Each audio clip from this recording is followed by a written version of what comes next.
चंडीगढ़ से बड़ी खबर। पंचायत विभाग के साथ मुख्यमंत्री की बैठक हुई। मीटिंग में पंचायत मंत्री देवेंद्र बबली भी मौजूद रहे। जिला परिषद चेयरमैन के साथ मुख्यमंत्री ने की बैठक। ये बड़ी खबर चंडीगढ़ से आपको दे रखे हैं। पंचायत विभाग के साथ मुख्यमंत्री की बैठक खत्म हो चुकी है, जिसमें कई बड़े फैसले लिए गए हैं। मीटिंग में पंचायत मंत्री देवेंद्र बबली भी मौजूद रहे। हालांकि आपको ये बता दें कि जिला परिषद चेयरमैन के साथ मुख्यमंत्री की पहली बैठक थी, जिसमें काफी महत्वपूर्ण पहलुओं पर बातचीत हुई है। चंडीगढ़ स्थित हरियाणा निवास में ही इस बैठक को किया गया। मुख्यमंत्री की अध्यक्षता में बैठक हुई।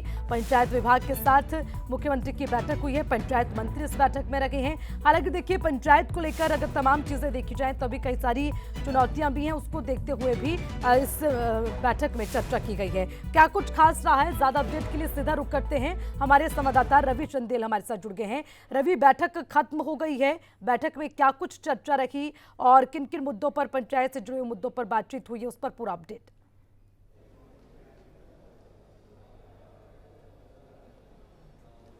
देखिए, मुख्यमंत्री मनोहर लाल की अध्यक्षता में आज जो है वो जिला परिषद चेयरमैन की जो बैठक हुई है और इस बैठक में खास तौर पर विकास एवं पंचायत मंत्री देवेंद्र सिंह बबली भी इस बैठक में मौजूद थे। और ये बैठक जो है वो 2 चरणों में होगी। पहली बैठक जो थी वो 11 बजे आरंभ हुई थी और लगभग 2.5 से पौने 3 घंटे ये बैठक चली। और इस बैठक में तमाम जिला परिषद के जो अध्यक्ष हैं उनके साथ बैठक की गई। और उसके बाद एक बार फिर से जो बैठक है, एक लंच ब्रेक के बाद जो है लगभग 3 बजे के करीब जो है वो एक बार फिर से बैठक होगी। और इस बैठक के अंदर जो है वो जिला परिषद के चेयरमैन और साथ ही साथ जिला परिषद के जो सीईओ हैं यानी कि चीफ एग्जीक्यूटिव ऑफिसर्स, वो भी इस बैठक में हिस्सा लेंगे। और इस बैठक में साथ ही होंगे विकास एवं पंचायत मंत्री देवेंद्र सिंह बबली। हमारे साथ इस समय मौजूद हैं झज्जर जिला परिषद के चेयरमैन कप्तान सिंह। सर, क्या कुछ रहा? पहली मरतबा मीटिंग हुई थी, तमाम जिला परिषद के चेयरमैन की पहली मरतबा मीटिंग थी, किन बातों पर जो है वो चर्चा की? देखिए, सबसे पहले तो आपके सभी व्यूअर्स को नमस्कार। आज का जो बेसिक एजेंडा था, माननीय मुख्यमंत्री मनोहर लाल जी और माननीय पंचायत डेवलपमेंट मिनिस्टर देवेंद्र बबली जी ने मीटिंग ली, तो सभी जिला परिषद के जो चेयरमैन थे वो यहाँ पर उपस्थित थे। और एक ही एजेंडा था कि जिला परिषद को किस तरह मजबूती दी जाए, क्योंकि पंचायती राज व्यवस्था के अंदर जो ग्रामीण समाज से सीधा संबंधित जो मंत्रालय है, ग्रामीण समाज की विकास की जो नीतियाँ बनाई जाए, ग्रामीण समाज के लोगों को एक मुख्य धारा में लेके आए, क्योंकि पिछले 2 साल से लगातार पंचायत प्रदेश में नहीं थी, तो इसकी वजह से समस्याएं काफ़ी बढ़ी हुई थी। तो मुख्यमंत्री जी ने आज इसीलिए बुलाया है सभी चेयरमैन्स को कि किस तरह हम लोगों की ज़रूरतों को पूरा कर सकें और विकास के जो अधूरे काम पड़े हुए उनको पूरा कराने का काम कर सकें। हमारे भी विचार लिए और अपना भी सुझाव उन्होंने दिया कि किस तरह और जिला परिषद को अधिकार दिए जाएं ताकि एक सुचारू व्यवस्था लोगों की बन सके। ये बताएं कि जिस तरीके से बजट के अंदर जो ऐलान किए गए थे, 1000 ग्राम पंचायतों के अंदर जो है वो ई-लाइब्रेरी बनाई जाएगी, 1000 ग्राम पंचायतों के अंदर जो है वो पार्क एवं व्यायामशालाएं बनाएगी। इसके अलावा और भी लगभग 750 ग्राम पंचायतों के अंदर जो है वो स्ट्रीट लाइट्स जो है वो लगाई जाएगी। क्या इन बिंदुओं पर भी चर्चा हुई? इन बिंदुओं को क्या चर्चा रही और किस तरीके से विकास के कार्यों को जो है वो रूपरेखा दी जाएगी? देखिए, ये मुख्य एजेंडे में था कि पिछले फाइनेंशियल ईयर में कितनी ई-लाइब्रेरी बनी, कितने हमारे जो था इंडोर जिम थे वो बने, कितने महिला सांस्कृतिक केंद्र बने, उन पर भी चर्चा हुई। और आगे का टारगेट एक निर्धारित किया गया, तकरीबन हर गांव के अंदर ई-लाइब्रेरी रहे, इंडोर जो जिम है वो रहे, उसके अंदर महिला सशक्तिकरण के लिए महिला जो सांस्कृतिक केंद्र हैं वो बनाए जाएं। उसके अलावा और भी जो समस्याएं जो थी उन सब पर चर्चा हुई। अगले बजट के बारे में भी चर्चा हुई है कि ज़्यादा से ज़्यादा बजट को बढ़ा करके लोगों को दिया जाए, जिला परिषद को दिया जाए। जिला परिषद के साथ साथ ब्लॉक के जो हैं हमारे पंचायत समिति, उनको भी मजबूत किया जाए ताकि लोगों को एक अच्छा काम मिले। ये बताएं कि अब 3 बजे जिस तरीके से दोबारा जब मीटिंग आरंभ होगी, इसके अंदर जो है वो जिला परिषद के सीईओ को भी बुलाया गया, उनको बुलाने का क्या औचित्य है और किस तरीके से देखते हैं? क्या कोई टेक्निकल जो दिक्कतें आ रही हैं उनको सुलझाने का काम है, क्या रहने वाला है वहाँ? नहीं, देखिए, पहली जो हमारी मीटिंग थी वो खाली चेयरमैन के साथ में थी, एक फॉर्मल मीटिंग कह सकते हैं आप उसको, कि जो प्रतिनिधि चुने हुए प्रतिनिधि है उनसे सलाह मशवरा, राय मशवरा करना। अब हमारे सीईओ साथ में रहेंगे 3 बजे की मीटिंग के अंदर, तो एक ही उद्देश्य रहेगा कि भाई किस तरह जो इनके अधिकार हैं, जो इनकी समस्याएं हैं, चाहे वो स्टाफ से लेकर के है या इनकी कार्य प्रणाली से लेकर के, जैसे अभी डिमांड आई है लोगों से जो है ना पार्षदों की डिमांड भी आई है, कुछ गाँव के लोगों की भी डायरेक्ट डिमांड आई है, उनको जल्दी से जल्दी उनके टेंडर प्रक्रिया में डाला जाए, उन कामों को पूरी तरह कराने का काम करें।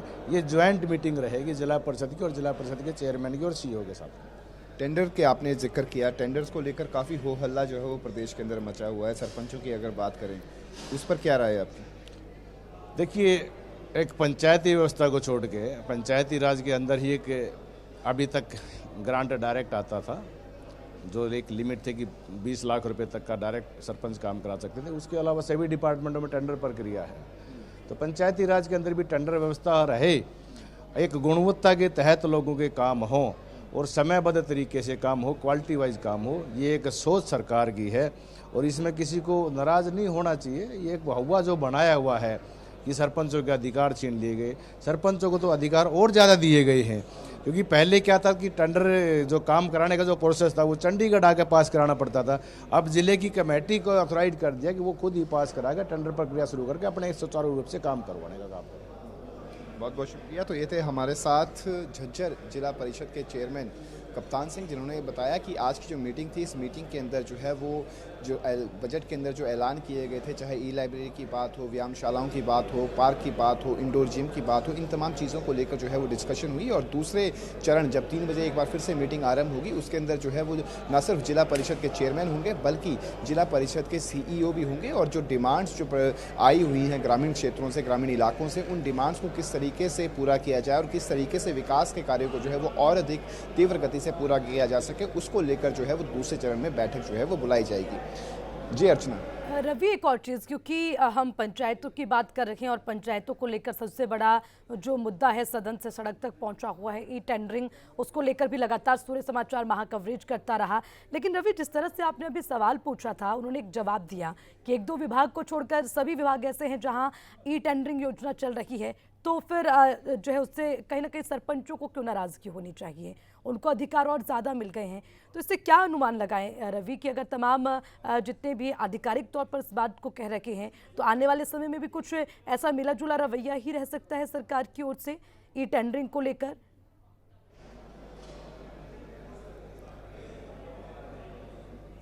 देखिए, फिलहाल की स्थिति के अंदर जो है वो सरकार के मुखिया यानी कि मनोहर लाल द्वारा जो है वो साफ कहा जा चुका है कि सरपंचों द्वारा जितना भी रोष प्रदर्शन जो है वो किया जा रहा है, जितने धरने प्रदर्शन दिए जा रहे हैं, जितने ब्लॉकेज उनकी तरफ से लगाए गए थे, उनकी तरफ से साफ कहा गया था कि ई टेंडरिंग को पूर्ण तरीके से जो है वो लागू किया जाएगा और उसके बाद यदि कोई तकनीकी दिक्कत आती है तो उस पर जो है वो विचार विमर्श किया जाएगा। तो जाहिर तौर पर सरकार जो है वो हर सूरत के अंदर जो है वो ई टेंडरिंग को ग्राम पंचायतों में लागू करने जा रही है। और इसको लेकर जिस तरीके से अभी हमारी बातचीत जिला परिषद के चेयरमैन कप्तान सिंह से भी हुई, तो उन्होंने भी कहा कि हर विभाग के अंदर जो है वो ई टेंडरिंग के माध्यम से ही विकास के कार्य हो रहे हैं। 1-2 विभागों को छोड़कर तमाम विभाग ऐसे हैं जहां पर ई टेंडरिंग के माध्यम से ही विकास के कार्यों जो है वो उनको पूरा किया जा रहा है। तो इसको लेकर जो है मौजूदा समय के अंदर भी बहुत से सरपंच ऐसे हैं जो सरकार समर्थित है और बहुत से सरपंच ऐसे भी हैं जो सरकार के अगेंस्ट है।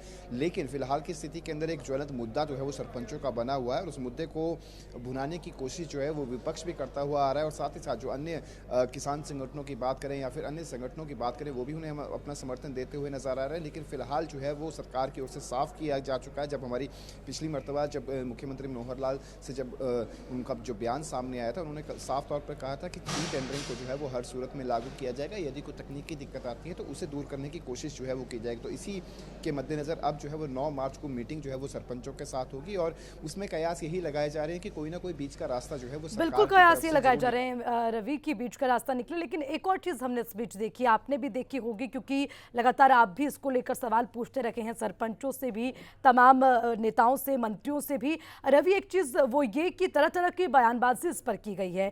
बीजेपी के भी बड़े नेताओं की ओर से इस तरह की बयानबाजी की गई कि जैसे मुख्यमंत्री ने भी कहा कि एक बार योजना को लागू करते हैं, किसी तरह की कोई तकनीकी खराबी लगती है तो उस पर विचार किया जाएगा। हालांकि अभी बीजेपी के एक और नेता का बयान सामने आया, नाम नहीं लूंगी, उन्होंने ये कहा कि अगर जनता इसका विरोध करती है तो हो सकता है बदलाव पर विचार किया जाए। तो ये माने कि इस तरह की बयानबाजी कहीं ना कहीं सरकार के लिए ही मुश्किलें पैदा करने वाली हैं।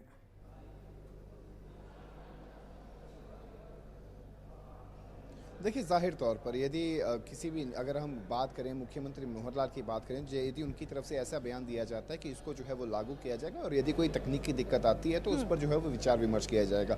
उसके बाद यदि कोई उन्हीं के विधायक जो है वो इस तरीके के बयान देते हैं तो इसका कहीं ना कहीं खामियाजा जो है वो बीजेपी को ही भुगतना पड़ेगा। अगर यदि हम जेजेपी की बात करें तो जेजेपी की जो सरकार है, यानी कि गठबंधन सरकार में जो लोग मंत्री हैं, उनकी तरफ से कुछ और बयान आता है। और साथ अगर जेजेपी के संगठन की बात करें, चाहे अजय चौटाला की बात हो, निशांत सिंह की बात हो, दिग्विजय चौटाला की बात हो, तो इनकी तरफ से सरपंचों के समर्थन में जो है वो बयान दिए जाते हैं। तो वहीं सरकार में जो जेजेपी में सरकार में जो मंत्री, चाहे दूषण चौटाला हो, अनूप धानक हो या फिर देवेंद्र सिंह बबली हो, बिल्कुल, तो वो कुछ और इसीलिए रवि, जिस तरह की बयानबाजी हो रही है, आरोप प्रत्यारोप हो रखे हैं, इसका क्या रिएक्शन होगा, इसका कितना फर्क पड़ेगा, ये देखने वाली बात होगी। हालांकि बाकी 9 मार्च को क्या फैसला होगा, इस पर भी हमारी निगाह। बहुत बहुत शुक्रिया रवि आपका तमाम जानकारी के लिए।